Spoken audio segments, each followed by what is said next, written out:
चलिए अगली अपडेट आपको मौसम को लेकर बता रहे हैं। उत्तराखंड के मौसम को लेकर आपको जानकारी दे दें क्योंकि बड़ी संख्या में वहां पर श्रद्धालु इस वक्त पहुंच रहे हैं। मौसम विभाग ने अलर्ट जारी किया है कई जिलों में भारी बारिश का। ये दुर्गम स्थल है वहां पर और धार्मिक पर्यटन के लिए बड़ी संख्या में श्रद्धालु वहां पहुंचते हैं और ऐसे में मौसम में होने वाली तब्दीलियों का सबसे ज्यादा असर श्रद्धालुओं पर पड़ता है जो केदारनाथ और अमरनाथ दर्शन के लिए पहुंचते हैं। आपको बता दें इस वक्त अमरनाथ दर्शन भी जारी है। अमरनाथ पहुंचने के लिए बड़ी संख्या में लोग वहां पे क्योंकि एक बड़ी प्रक्रिया है जिसके तहत लोग अमरनाथ में दर्शन करने के लिए पहुंचते हैं और दूर दूर से वहां पहुंचते हैं, हजारों किलोमीटर दूर से। ऐसे में मौसम का प्रभाव कहीं ना कहीं एक बहुत बड़ी चुनौती बन जाता है श्रद्धालुओं के लिए, खासतौर से पर्वतीय क्षेत्रों में। इस वक्त मौसम विभाग ने बारिश की चेतावनी जारी की है। सोनू इस वक्त हमारे साथ जुड़े हुए हैं। सोनू, मौसम को लेकर क्या कुछ अपडेट?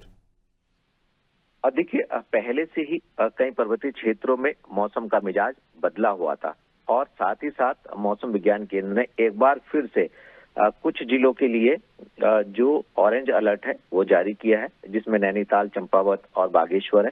इसके अलावा देहरादून सहित कई ऐसे जनपद हैं अभिषेक, जैसे टिहरी, पौड़ी, पिथौरागढ़ और कई क्षेत्र ऐसे हैं उत्तराखंड के जिन क्षेत्रों के लिए येलो अलर्ट जारी किया गया है। क्योंकि लगातार मौसम का मिजाज बदला हुआ है, देहरादून में भी आज सुबह से ही लगातार बारिश हो रही है और ऐसे में जो चारधाम यात्रा है उनसे न सिर्फ अपील की जा रही है सरकार के स्तर से, प्रशासनिक अधिकारियों के स्तर से, बल्कि जो मौसम विज्ञान केंद्र है वो एडवाइजरी भी जारी कर रहा है कि जब तक भारी बारिश का अलर्ट है, जब तक भारी बारिश की चेतावनी है जिन जनपदों के लिए, उस दौरान अपनी यात्रा को फिलहाल स्थगित करें।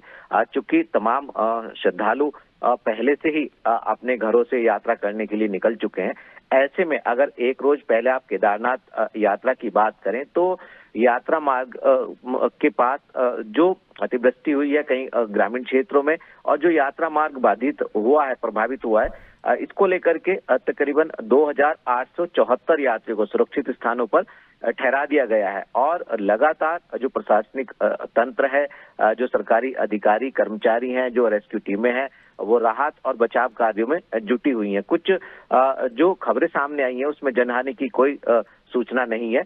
तकरीबन सभी, अगर राज्य भर की सभी सड़कों की, मोटर मार्गों की हम बात करें अभिषेक, तो करीबन 100 से ज्यादा सड़कें अभी फिलहाल बंद बताई जा रही हैं और ऐसे में इन मार्गों को फिर से सुचारू करने के प्रयास किए जा रहे हैं और लगातार अपील भी की जा रही है। क्योंकि मौसम का मिजाज पल पल बदल रहा है और ऐसे में कहीं पर भी कोई भी सूचना अगर आती है तो सबसे पहले सरकारी तंत्र जो यात्रा करने के लिए बाहरी क्षेत्रों से श्रद्धालु के रूप में यहाँ पहुंचे हुए हैं और उनको सुरक्षित स्थान पर ठहराते हैं, उनके खान पान की व्यवस्था करते हैं और फिर राहत और बचाव कार्यों में दूसरी टीम जुट जाती है।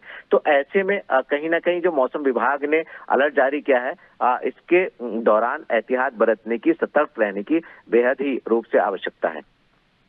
निश्चित रूप से जरूरी है मौसम में सावधानी बरतना। बहुत बहुत शुक्रिया सोनू जानकारी के लिए। तो देखिए, मौसम विभाग ने अलर्ट जारी किया है भारी बारिश का। ऐसे में मौसम को मद्देनजर रखते ही अपना कोई भी अगर आप प्लानिंग कर रहे हैं तो उसको ध्यान में रखिए। उत्तराखंड में खासतौर से पर्वतीय क्षेत्रों में भारी बारिश की चेतावनी जारी की गई है।